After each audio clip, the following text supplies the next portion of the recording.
Kaikki valmiina. Viimeistä kertaa tänään nousee sitten lähettäjällä siellä kohta 10 sekunnin taulu. Näin. Mäkinen, Kaitonen, Mattila, Palo, Jokinen, Sanneli, Ylikärkelä. Näin lähdetään liikkeelle. Pekka Mattila lähtee keskeltä sitten liikkeelle.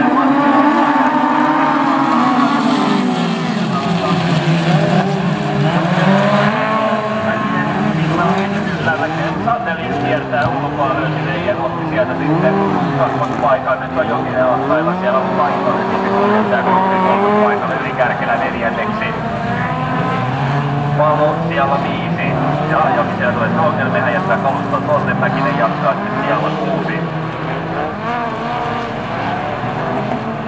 JP Pekko Mattila on sitten kuljettaja, joka menee tuolla kärjessä. Samalla autolla hänen poikansa voitti jo nuorten luokan tossa.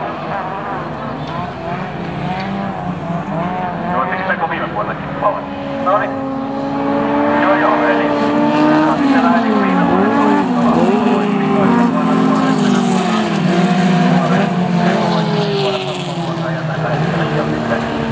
kärkipaikalla. Totta kai kaikkia muuta tapahtua pari kierrosta jäljellä tässä näin. Sannelin on siellä kakkospaikalla, Kaitonen on siellä sitten kolmospaikalla, Ylikärkelä nelospaikalla, Palo on siellä siellä 5.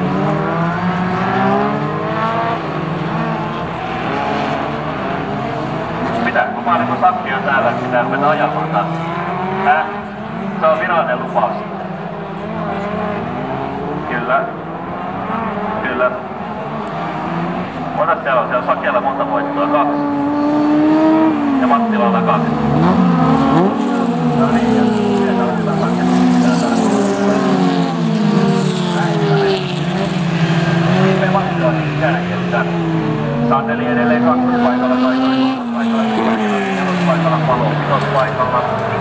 Mäkinen tulee siellä 6, eli sijoitukset on muuttumattomat. Ollaan tuolla keskihampaalla. Viimeistä kertaa sitten lähetetään tuonne kohta Torstinkaaresta.